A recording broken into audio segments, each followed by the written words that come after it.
कारवान सखीच्या दर्शकांना सप्रेम नमस्कार। आज आपण बरेच दिवसातनं भेटत आहोत। मी 2-2.5 वर्ष गेली फिरत होते, ते व्हिडिओ तर मी नंतर यावर टाकणारच आहे, पण आजचा एक विषय वेगळा आहे। मला जाता जाता शेतकरी संघटनेचं एक आंदोलन पाहायला मिळाले, तर त्याबद्दल मला आज तुम्हाला काही माहिती सांगायची आहे। आपण जे अन्नधान्य खातो किंवा आपण आपल्याला जे जेवणासाठी जे पदार्थ लागतात तर ते शेतकरी पिकवत असतात, पण त्यांना ज्या काही अडचणी येतात त्या आपल्याला माहीत नसतात। तर अशा काही गोष्टी अचानकपणे कळून जातात। तर आजचा जो हा काही प्रश्न आहे तो ऊस संदर्भातला आहे, ऊसाच्या संदर्भातला आहे की जे शेतकरी ऊस पिकवतात पण त्यामागे काही त्यांच्या अडचणी असतात, तर त्या ज्या काय आहेत ते बहुतेक मला ह्या आंदोलनामध्ये कळणार आहेत। तर साखर आयुक्त जे आहेत पुण्यातले, तिथं ह्या लोकांचं आंदोलन आलेलं आहे असं मला कळलेलं आहे। आणि आपण आता पाहतोय की आपण ह्या कारवान सखीमध्ये बसलेलो आहोत। तर ही आहे आपली कारवान सखी। ह्याचे तुम्हाला इतर जे काही व्हिडिओ पाहिजे असतील तर ते तुम्हाला पाहायला मिळतीलच। तर चला आपण जाऊयात आता आंदोलनकर्त्यांकडे, काय चालले ते आपण पाहूयात। नमस्कार शेतकरी भावांनो, सोलापूर जिल्ह्यापासून शेतकरी जनजागरण यात्रा, या जनजागरण यात्रेमध्ये आदरणीय रघुनाथदादा पाटील, शेतकरी संघटनेचे राष्ट्रीय अध्यक्ष गजानन भाऊ अहमदाबादकर, त्याबरोबर शेतकरी संघटनेचे उपाध्यक्ष अजितदादा काळे, हे सर्व आम्ही जनजागरण यात्रा काढली। या यात्रेत जे 4 पुतळे आहेत शहीदाचे, त्याला पहिल्यांदा वंदन केलं। ते पुतळे ह्याचे ते शहीद असे आहेत की ज्या कोर्टात आम्हाला न्याय मिळत नाही ते कोर्टात त्यांनी जाळलं, म्हणून त्याला फाशीची शिक्षा झाली। त्याला वंदन करून पूर्ण पश्चिम महाराष्ट्रातून फिरून शेतकऱ्याच्या सर्व ध्यानात आणून दिलं की हे काटा कसं मारतेत, रिकव्हरी कशी मारतेत, अन्न भाव कसा तुमचा कमी ठेवतेत आणि 7,500 रुपये कसे मिळतेत, हे जनजागरण करीत आम्ही 12 डिसेंबरला पुण्याला आलो। आणि पुण्याला शरद जोशी स्मृती दिन आणि बाबू गेनू स्मृती दिन ह्या निमित्त साखर आयुक्तावर आलो। आणि साखर आयुक्त हे शेतकऱ्याच्या ऊसाच्या पैशातून तयार झालेले, म्हणून त्याला ऊस आयुक्त, तिथं ऊसाचा भाव ठरला पाहिजे म्हणून त्याचं नाव बदलण्यासाठी आम्ही तिथं आमची पाठी लावली। पोलिसाची आमची थोडीशी झटपट झाली, पण मध्यस्थी करून ते आता आम्ही तिथं ऊस आयुक्त केलंय। आणि आता ऊसातून पैसे कापण्यात येऊ नये ही आपल्या मुख्यमंत्र्यांनी कर्जाला स्थगिती दिली, पण कारखानदार जर का पैसे कापित असतील तर ते साखर आयुक्तांनी साऱ्या साखर कारखान्याला कळविले पैसे कापू नका, आणि ह्या व्यतिरिक्त जर कोणी ते पैसे कापित असन तर आम्हाला कळवा। आता पुढे रिकव्हरीच्या आणि वजन काट्यात जे बैमानी करते ते कारखानदार, त्याच्या संदर्भात 4-5 दिवसांनी पुन्हा शिष्टमंडळाची एक बैठक होणार आहे पुण्या साखर आयुक्तामध्ये। तर त्या बैठकीसाठी आम्ही जाऊन हे सारे प्रश्न सोडविणार आहेत। नमस्कार।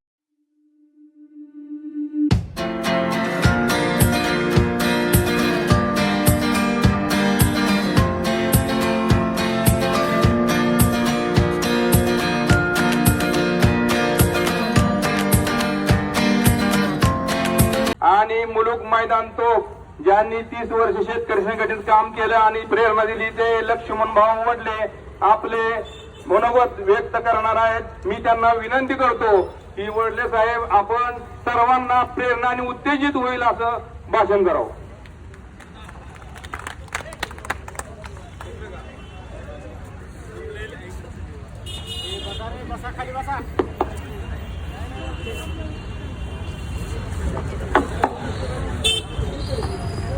जमलेल्या सर्व शेतकरी भावांनो, पत्रकार भावांनो, आमच्या बंदोबस्तासाठी आलेल्या पोलीस भावांनो, या कार्यक्रमासाठी उपस्थित असलेले राष्ट्रीय अध्यक्ष शेतकरी संघटनेचे पोलादी पुरुष आदरणीय रघुनाथदादा पाटील, त्याबरोबर क्रांतिसिंह नाना पाटील ब्रिगेडचे शिवाजी नाना नानखिले, कायदे तज्ञ उच्च न्यायालयातले अजितदादा काळे, कालिदासजी आपेट, गजानन भाऊ अहमदाबादकर, त्याबरोबर महिला आघाडीच्या सर्व कार्यकर्ते, भावांनो, आता ऊसाची सरी चिरफाड तुम्ही ऐकली. ऊसाला किती लुटलं हे ऐकलं. एका एका टनाला किती किती कमी दिलं हे बघितलं. पण त्यानंतर सुद्धा हे सगळे कारखानदार हरामखोर 2 टन काटा हाणतात का नाही? 2 टन काटा हाणतात. मग ह्यो साखरायुक्त इथं काय करतो? आमच्या ऊसातून पगार घेतो आणि 2 टन काटा आणतो. हे मुख्यमंत्री म्हणतो. मुख्यमंत्री म्हणतो की तुम्ही किती किती टन काटे आणता आम्हाला माहित आहे, पैसे द्या नाही तर मग नाव सांगतो. हा, वारे वा मुख्यमंत्री. असले हरामखोर मुख्यमंत्री, असले हरामखोर अधिकारी जर असले तर मग आपलं वाटोळं होणार आहे. म्हणून भावांना, आता आपल्या बाजूचा कोणी नाही. आपल्या बाजूचा ज्या तुम्हाला हे वेगळी शेतकरी संघटना दिसतात, दुसऱ्या आपल्या बिल्ल्यासारखा बिल्ला दिसतोय, खाली फक्त दुसरं नाव टाकलेलं आहे. मग ह्याच्यापासून आपल्याला सावध राहायचं. कारण ह्यानीच मोठा घात केला. हे कारखानदार सांगतात अरे हे 3700 सांगायले आणि कारखानदार 4000 रुपये द्यायला तयार आहे. म्हणजे कारखानदारच सांगते तुम्ही किती मागायचं. मग असल्या जर शेतकरी संघटना असत्या तर भावांनो, या शेतकरी संघटना कशा आहेत माहित आहे? मी नेहमी उदाहरण देत असतो. आमच्या इकडे एक चितूर पक्षी आहे. इथे चितूर पक्षी जो शिकारी काय करतो, पिंजऱ्यात नेतो आणि ते चितूर पक्षी शिकलेला असतो त्या शिकाऱ्याचा. मग शिकारी त्या उसापाशी तो चितूर पक्षी नेतो की ते पक्षी चुक चुक चुक चुक चुक चुक चुक करतो. त्याला वाटतं आपले पाहुणे आले का काय, सातवाले आले का काय. ते पळतच बाहेर येतात उसाच्या. जाळे आतरलेले असते, पाया अडकते. पाया अडकले की ते नव्या पक्षाला कापून खातंय आणि या शिकलेल्या पक्षाला तांदूळ टाकते, रोज खायला टाकते. अशा ह्या ज्या संघटना आहेत आंदोलन करणाऱ्या वेगवेगळ्या, हरामखोर आपल्यासारखे दिसते. बिल्ली बी आपल्यासारखेच लावते आणि मग ते गावात जाऊन चुप चुप चुप चुप चुप करते. आपले बिचारे शेतकरी त्याच्याकडे येते, आपल्याला तर कापूनच खाते आणि त्या हरामखोरायला वरून तांदूळ येते, वरून माल येतो. म्हणून आता या संघटनेपासून तुम्हाला या हरामखोरापासून सावध राहावं लागेल. दुसरी गोष्ट, आता इथं आपण आलो, हे लढाईचं आपलं मैदान आहे. पण खरं मैदान कुठं सोपं आहे आपल्याला? शिवाजी महाराज कधी बी आपल्या पट्ट्यात येऊ देत होते शत्रूला, टप्प्यात येऊ द्यायचं आणि मग कापून काढायचं. आता हे पोलीस आपल्याला इथं जरशी करतात मस्ती आपल्या संग, पण गावात आल्यावर एका तालुक्याला एक पोलीस स्टेशन आणि एका पोलीस स्टेशनला पोलिस किती 12 आणि गाव किती 72. चक्कर चक्कर बी पोलीस वाटायला येत नाही. येईन का? तर गाव उठले तर काय करीन होय पोलीस? मग आता ही लढाई गावापर्यंत न्यायची आणि गावापर्यंत नेऊन हे साखर आयुक्त आमच्या बाजूने नाही बोलला. पोलीस घालून शेतकऱ्याच्या अंगावर एक दांडा मारून पाय म्हणा, तुझ्या मालमत्तेची चौकशी करायला आमची एक टीम महिना झालं काम करते. आमची एक टीम तुझ्या मालमत्ता कुठं कुठं घेतलेली आहे. तू नोकरीला लागला तेव्हा तुझी मालमत्ता किती होती, आज मालमत्ता किती आहे, कुठं कुठं फ्लॅट घेतले, कुठं कुठं जमीन घेतली आणि कोणाच्या नावावर घेतली. बहिणीच्या भाषाच्या कोणाच्या नावावर घेतली. आमची टीम काम करायली, मस्ती करून दाखवाचा तुमची बी सोयी पाहणार आहे. भावांना आमदाराला मारलं तरी तीच केस होती, खासदाराला त्या मुस्कारात केलं तीच केस होती, हमालाला मारलं तीच केस होती. मग बारका हाणायचाच नाही गाड्या आता इथून, हाणायचा तर नीटनीटकाच हाणायचा. मी ह्या पातळीवर कळालो, अरे आमचे रोज माणसं मरायले, कुत्र्या मांजरासारखे माणसं मरायले. त्याची लाज हरामखोराला वाटत नाही, कोण्या आमदाराला वाटत नाही, कोण्या खासदाराला वाटत नाही आणि कोण्या पक्षाला सुद्धा वाटत नाही. घेऊन ठेव पक्ष कोणतेच नाही, सर्व पक्ष सारखे. हे फक्त सत्तेवर आले की आपल्या बापाच्या माना कापणाऱ्या तलवारी सारख्या. आपल्याला फक्त जात धर्म पक्ष हे शिकविते गावात. तुम्ही मराठी, तुम्ही ओबीसी, तुम्ही एसी, तुम्ही आदिवासी. इथं ऊसाचा भाव सरेल्यासारखा आहे का नाही? कबामनाला वेगळाय, मारवाड्याला वेगळाय, मराठ्याला वेगळाय, असं काही आहे का? तुमच्या माना कापायच्या तलवारी एकच आहे. आणि हे सर्व पक्ष रिंग करते. कारखाना भाजपचा असो, काँग्रेसचा असो, राष्ट्रवादीचा असो, कोणाचा बी, अजित गटाचा असो, कोण्या बी गटाचा असो, एका जागेवर रात्री बसते आणि इतक्याच्या वर भाव द्यायचा नाही म्हणून रिंग करते. हे मी तर सांगत असतो, आमच्या एका मित्राचं घर पाडीत होते. घर पाडताना जुनं घर होतं, इंचू निघाले. इंचू निघाल्यावर त्या पोरांनी करतुडा तोडला आणि 20 इंचाच्या नांग्या बांधल्या. अशा नांग्यात त्याची हार केला तयार. आणि म्हणला आता हे बाजारात विकायला नेणार आहे. आणि बाजारात विकायला बसला इंचू. इंचू घ्या, इंचू म्हणला. लोक म्हणले इंचू कशाला, कोण मरायला घेईन का? पण एक शहाणा माणूस होता, म्हणलं ह्याला विचारू तरी केवढ्याला येतं. ते म्हणला तो काळा इंचू केवढ्याला आहे? तो म्हणला 50 रुपयाला. तो म्हणला अर्धा हिरवा ना अर्धा भगवा दिसतोय, तो केवढ्याला आहे? तो म्हणला 50 रुपये. तो म्हणला हे पुरा भगवा आहे, तो म्हणला 50 रुपये. हे तिरंगी दिसतोय, ह्यो बी 50 रुपये. ते म्हणला एक बारका पिल्लू येते, ते म्हणला ते बी 50 रुपये. ते म्हणला असं कुठं असतंय का? काही साईज वर, कलर वर भाव सांग. हे लहान आहे. ते म्हणला साईज वर, कलर वर भाव नाही, त्याच्या नांगीला सरायचा ठणका सारखा, सरायचा ठणका सारखा. मग ते कोणता बी पक्ष असो. भावांनो, एवढं आपल्याला लुटलं. 3-3 हजार एका टनामाग हाणले. म्हणजे 100 टनावाल्याचे 3 लाख रुपये हाणले. 1000 टनावाल्याचे 30 लाख रुपये. 30 लाख. 1000 टनावाल्याचे 500 टनावाल्याचे 15 लाख हाणले. आणि मग 15 लाख हाणणाऱ्याचा राग आला का तुम्हाला?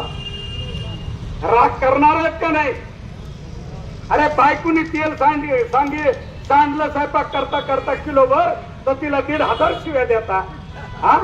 आणि ज्यांनी 15 लाख रुपये हाणले, ज्यांनी 1000 टनाचे 30 लाख रुपये हाणले, ते जर गावात यायचं असेल, ते पुढारी किंवा चेअरमन, तर आपण त्याला ढोल ताशे वाजवीत गावात आणतो. चला चेअरमन साहेब, लवकर चला गावात, आमची राहिली सायली जिरवायला, लवकर या गावात. म्हणता का नाही? आणि त्या हरामखोराचे वाढदिवस करतो आपण. करता का नाही? आपल्या बापाचा कधी वाढदिवस केला का?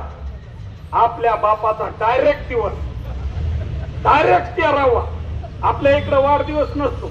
डायरेक्ट 13वा कर्ज काढून आणि त्या हरामखोराचे वाढदिवस केले. आपल्या बापाला लुटतो, त्याचे वाढदिवस केले. मोठं पोस्टर लावलं 15 फुटाचं त्याचं.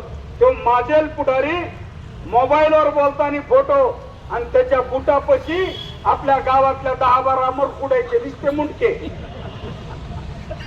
मुंडके हात नाही पाय नाही त्याला. आणि पुन्हा ते म्हणते साहेब शुभेच्छा 100 वर्ष जगा.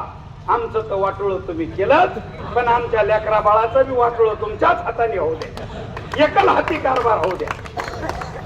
हा मग भावांनो या हराम खोरायला गावात अडवा लागत. आता नानाने सांगितलं की पोरायचे लग्न व्हायना, टोंगची टोंग पोरं फिरायलेत गावात, कोणी पोरगी द्यायना त्याला. आणि जरी लग्न झालं शेतकऱ्याच्या इथं तर पोरगी कोणची देते तो?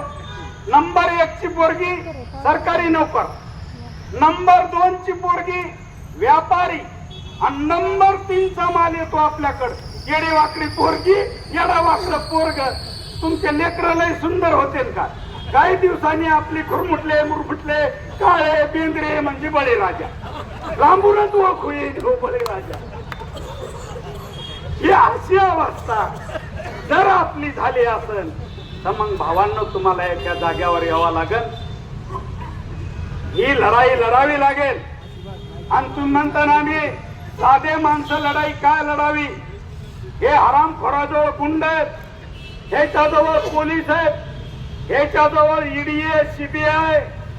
भावांनो ते काहीच करीत नसतं. ते रामाच्या काळात रामासंग लढाई करायला कोण होता? वानर होते, माकडं होते, त्यांनी लढाई जिंकली. श्रीकृष्णाच्या काळात कंसाच्या विरोधात, माजलेल्या कंसाच्या विरोधात लढाई करायला कोण होतं? वाकड्या बोबड्या सुदाम्या पेंढ्या ढोरा मागल्ले पोरं होते, त्यांनी लढाई जिंकली. शिवाजी महाराजाच्या काळात कोण होते? शिवाजी महाराजाचे तुझे सावत्र भाऊ मामा मेवणे सासरे हे तिकडं होते, शत्रू पक्षाकडे तिकडच होते ना. इकडे कोण होतं? मदारी मेहतर, शिवाजी महाल, तानाजी मालुसरे, बाजी प्रभू देशपांडे, इब्राहिम खान, दौलत खान, घिसाड्याचा पोरगा, लव्हाराचा पोरगा, कुंभाराचा पोरगा, रामुशाचा पोरगा, मातंगाचा पोरगा, 18 पगड जातीचे पोरं आले आणि स्वातंत्र्य मिळवून दिलं. तसं आपण साधे साधे माणसं आता रुमणे हातात घेऊ. हे कसे थाळ्यावर येत नाहीत बघू. याला मतदान मागायला तर आपल्या गावात यावं लागेल का नाही?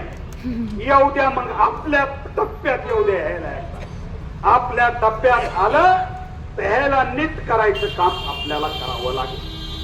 म्हणून भावांनो, हे जे स्वातंत्र्य आज हा स्मृती दिन आहे, बाबू गेनू ह्याचा स्मृती दिन आहे. ह्यांनी काय केलेलं माहित आहे? परदेशी कापड आणलं.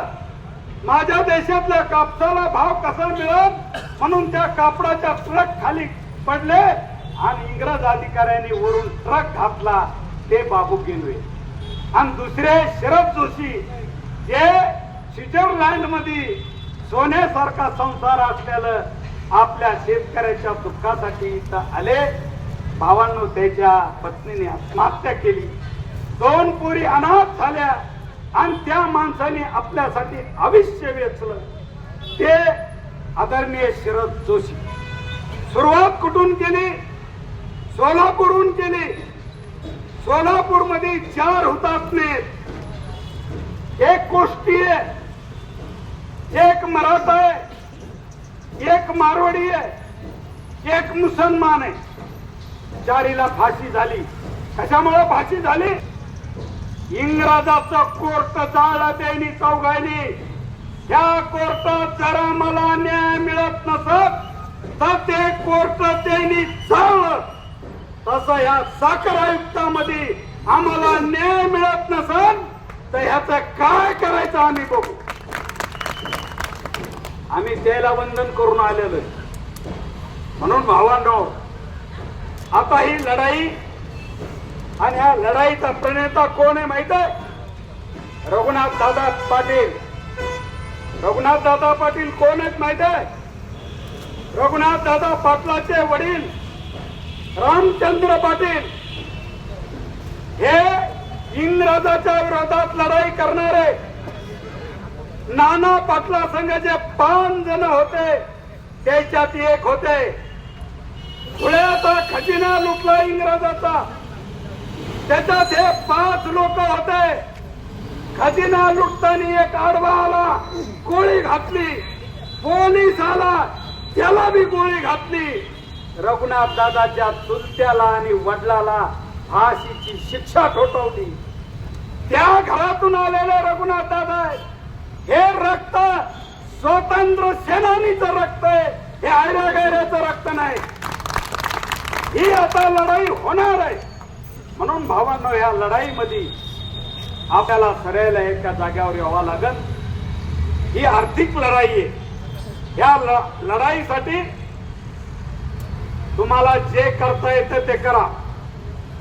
या लढाईसाठी ज्याला आंदोलन करता येतं त्यांनी रोडवर येऊन आंदोलन करा.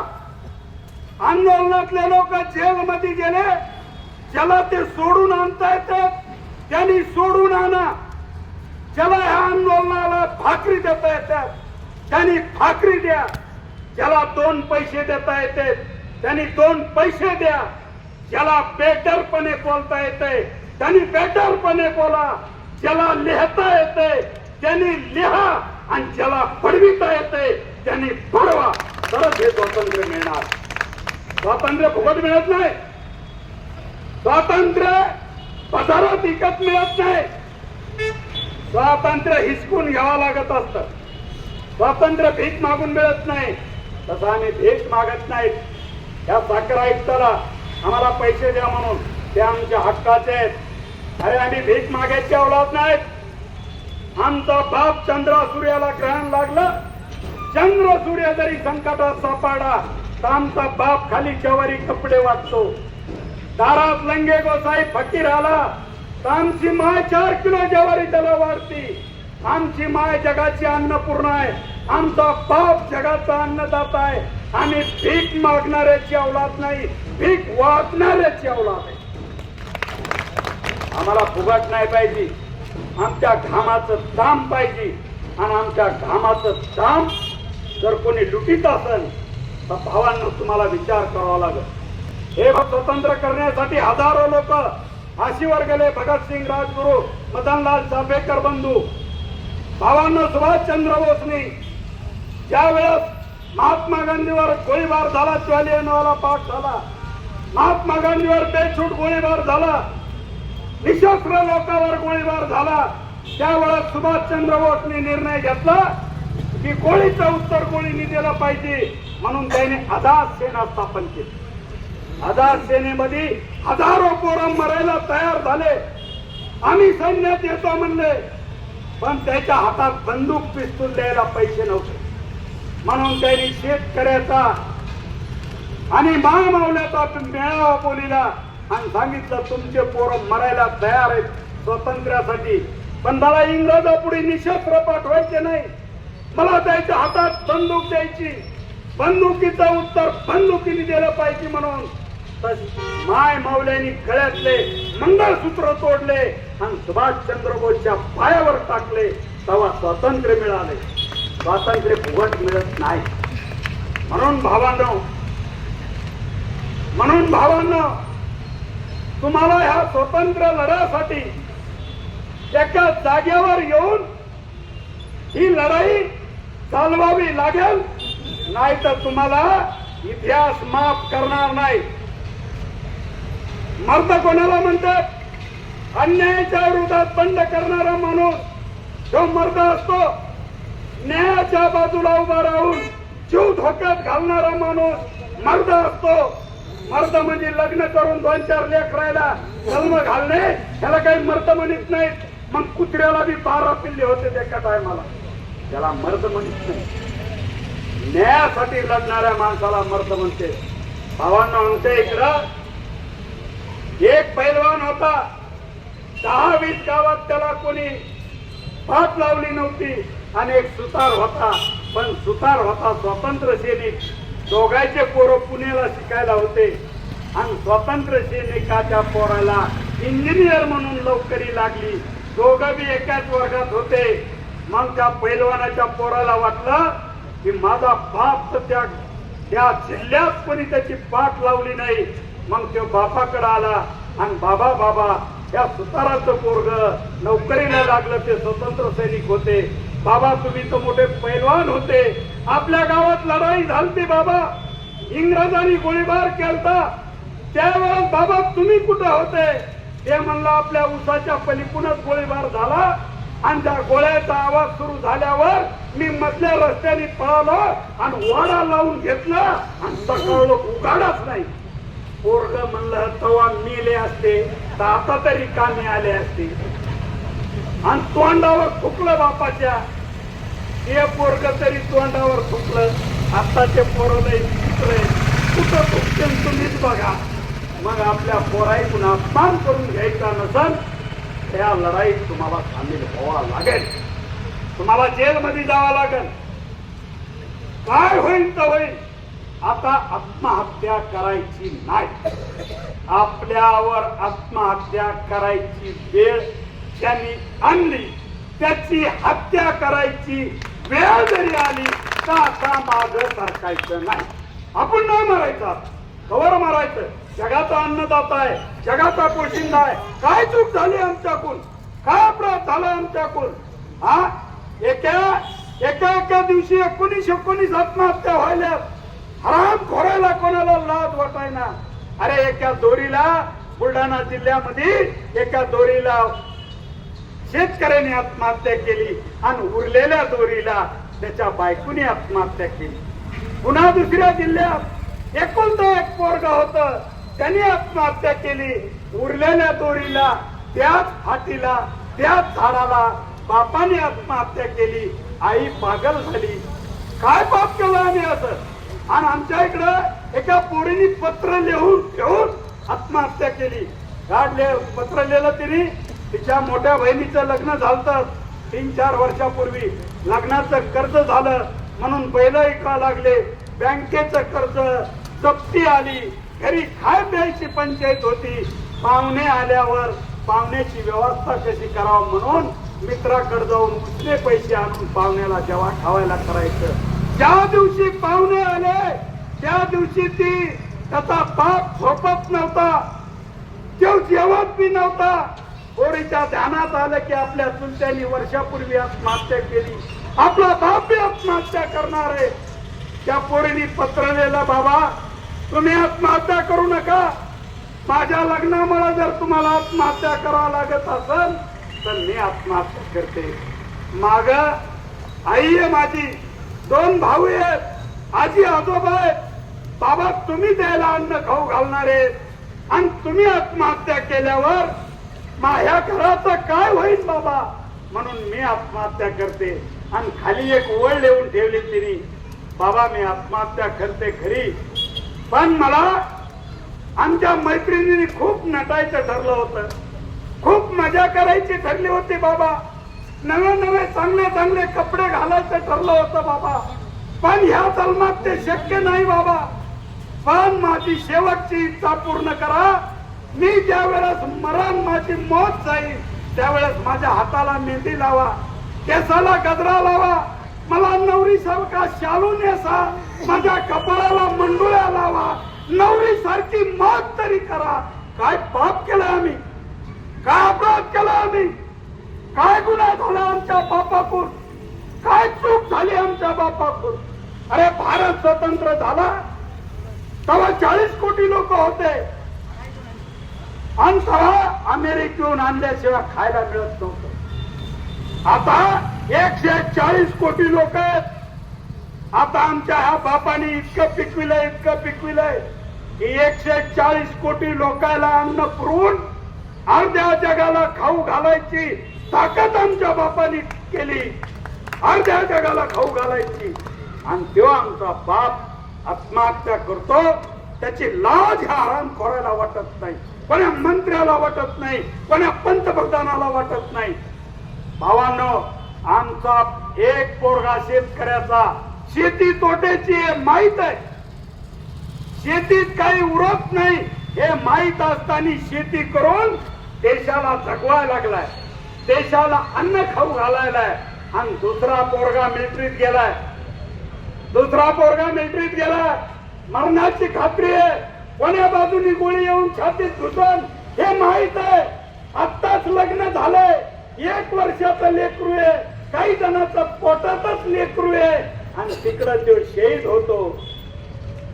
मरणाची खात्री असताना देशाचं रक्षण करायला एक पोरगा आणि इकडं तोट्याची खात्री असताना देशाला खाऊ घालायला त्याचा बाप आत्महत्या करायला त्याची लाज या हरामखोराला वाटत नाही. भावांनो, इंग्रज गेले इथून, इंग्रज इथून गेले, आम्हाला स्वातंत्र्य दिलं.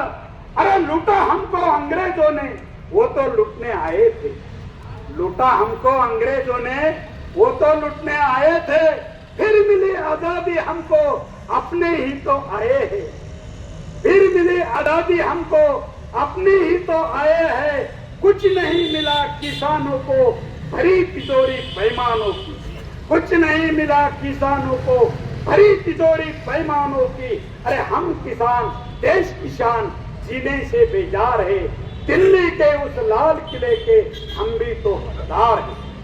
म्हणून भावांनो, हे आपण दिल्लीचे बी हकदार आहे. हे साखर आयुक्त तो सोडा, आमदार खासदार हे हरामखोर आता गावात येऊ द्या. आता नेपाळ सारखं केल्याशिवाय यायचं डोकं ठिकाणावर येत नाही. आमच्यासारखे आता माझं 65 वर्ष वय, मला फाशी जरी झाली, गोळी जरी खाऊ घातलं, गोळी लागली तर मी आनंदाने मरण की माझ्या बापाच्या घामाच्या दामासाठी मी आनंदाने जीव सोडीन. माझ्या ह्या काळ्या आईच्या प्रतिष्ठेसाठी मी आनंदाने जीव सोडीन. पण आता तडपून मरायचं नाही, आत्महत्या करायची नाही. 1930 साली साने गुरुजीने एक कविता म्हणली होती. ती कविता होती, रात्रंदिवस तुम्ही करीत असा काम, रात्रंदिवस तुम्ही करीत असा काम, जीवनात तुमच्या नाही उरला राम. जीवनात तुमच्या नाही उरला राम. घाम गळे तुमचा, घाम गळे तुमचा, हरामाला दाम. घाम गळे तुमचा, हरामाला दाम. येऊ आता तुम्हा थोडा तरी द्वेष, इथून तिथून पेटू दे सारा देश. गमविता तुम्ही गमविता कसे, गमविता तुम्ही गमविता कसे, सिंह असूनी तुम्ही बनलात रे ससे. सिंह असूनी तुम्ही बनलात रे ससे. जे जे उठा पडाणारे असे, माणसे बना आता बनू नका मेष, इथून तिथून पेटू दे सारा देश. कोटी कोटी आता उठू दे किसान, कोटी कोटी आता उठू दे किसान. निर्भयपणे आपली उंच करोनी मान, मुक्त कंठे गाऊ स्वातंत्र्याचे गान. मुक्त करू आता आपले क्लेश, इथून तिथून पेटू दे सारा देश. भावांनो, जात पात धर्म पंथ पक्ष जरा बाजूला सारा, या लढाईत सामील व्हा.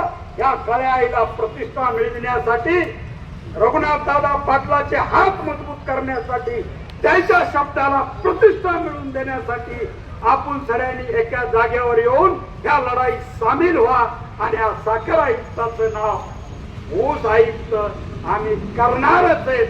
ही आमचा धंदा आहे, आमच्या पैशावर तयार झाले. आम्ही पैदा केलेल्या लेकराला तुम्ही कसं काय नाव ठेवू शकता? आमच्या लेकराचं नाव आम्ही ठेवणार आणि मस्ती करणार. तर भाऊ काय करायचं? तर आंदोलनाचे वेगवेगळे भंडे असते. आंदोलन आजच काय फायनल होईल आणि आजच काय हे साखर आयुक्त ताळ्यावर येईल हे बी नाही. आज जे करायचं ते करू. पुढे आंदोलनाची दिशा आदरणीय रघुनाथ दादा ठेवते. रघुनाथ दादा जर म्हणले इथंच उपोषणाला बसायचं तर इथंच उपोषणाला बसू. आणि पुन्हा हजारो शेतकरी महाराष्ट्रातून साखर आयुक्तावर पुण्यावर येते. काय व्हायचं तर होऊ द्या, जेलमध्ये टाकू द्या, गोळ्या हाणू द्या, काय लाठीचार्ज करायची तर करू द्या. आता इथून हटायचं नाही. या लढाईत सामील व्हा एवढीच विनंती करतो. 2 शब्द संपितो. जय हिंद, जय महाराष्ट्र.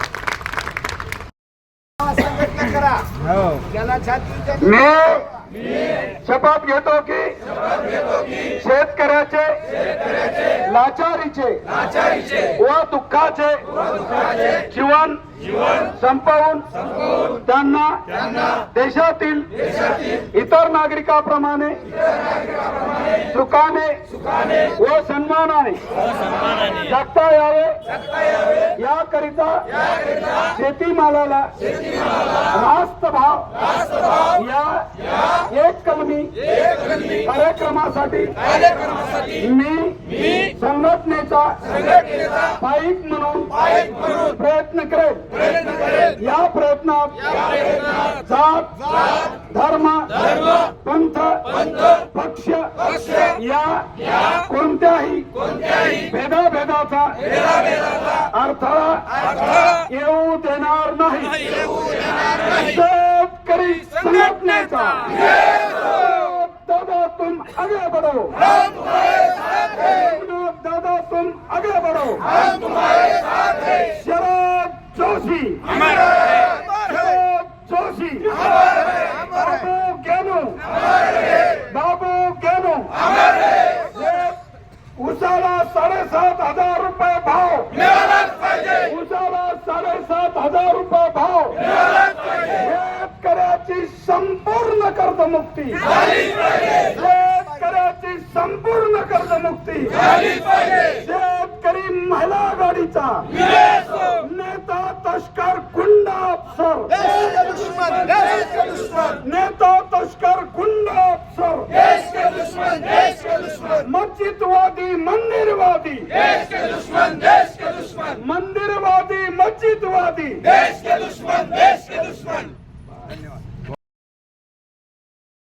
सर्वात शेवटी GRचं जे पत्र आहे आयुक्त साहेबांचं ते मी टाकलेलं आहे, त्याची प्रत तुम्हाला उपयोगी पडणार आहे। तसेच जो कार्यक्रम झाला त्याचे अजून 2-3 भाषणं जी आहेत किंवा इतर जे काही माहिती आहे ती मी पुढील 2-3 भागांमध्ये टाकणार आहे, ती पण तुम्ही जरूर बघा। आणि जर माझा व्हिडिओ आवडला, माझं चॅनल जर आवडलं तर कृपया लाईक, शेअर आणि सबस्क्राईब करा। धन्यवाद।